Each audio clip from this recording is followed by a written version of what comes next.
Before Broken Sword, before Nico and George, and long before goat-related trauma became a staple of point-and-click lore, there was a small Yorkshire studio with a vision. Revolution Software, founded in 1989 by Charles Cecil and a few like-minded digital alchemists, weren't just out there to make games. They wanted to make worlds that breathed. Their debut title, Lure of the Temptress, would be that first incantation, an ambitious, peculiar, and thoroughly atmospheric plunge into a world of rebellion, sorcery, and suspicious livestock.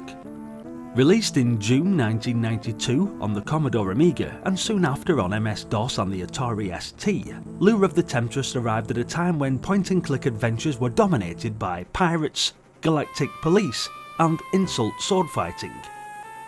But instead of slapstick, Revolution gave us stone walls slick with mildew, villagers on the edge of collapse, and a Temptress with more menace than mascara. The world they created wasn't static, it moved, powered by the now legendary virtual theatre engine. Characters in Lure didn't just stand around waiting for your royal command, no, they had places to be. The blacksmith hammered away, whether you were watching or not. Drunken townsfolk tottered out of the tavern at all hours. Guards changed shifts, apothecaries lost interest mid-conversation. It was immersive, unpredictable, and frankly, a bit of a nightmare if you needed someone now and they'd wandered off behind a shrub.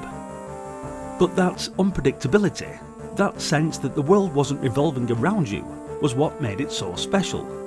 Most games of the time felt like stage plays. Walk on, deliver lines, wait for the protagonist.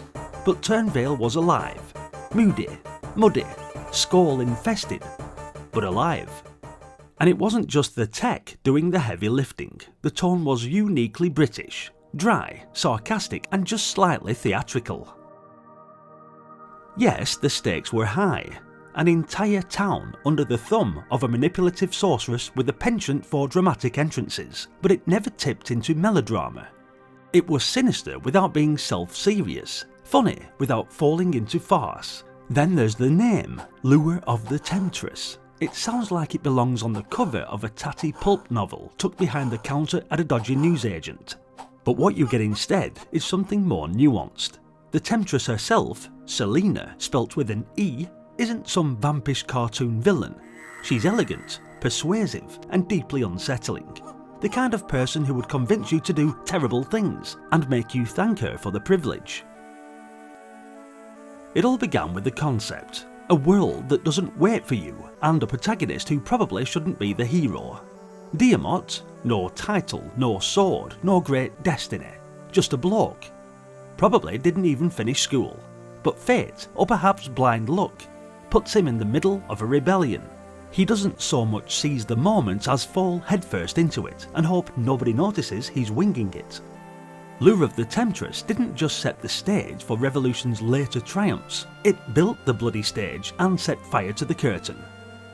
Without it, we wouldn't have Beneath the Steel Sky, or Broken Sword, or years of debates over whether you can use a goat as a counterweight. So before you click a single command, take a moment. You're not just diving into another adventure, you're stepping into the very first spark that lit one of the brightest torches in British game development history. A game where the NPCs have somewhere better to be, and the Temptress is always 2 steps ahead. Right then, let's get out of this dungeon and see if we can find Rat Pouch before he panics and locks us back in. Get it fired up on your Commodore Amiga and give it a whirl. Thanks for watching, guys. Hit the like button if you enjoyed the video, and be sure to share your experiences with Lure of the Temptress in the comments section. As always, your continued support is massively appreciated, so hit that subscribe for more content just like this. Check out the various playlists on the channel for more Commodore Amiga or Commodore 64 titles, and maybe stick around, as there's another one coming up right now.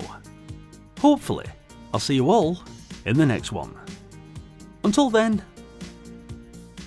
bye for now.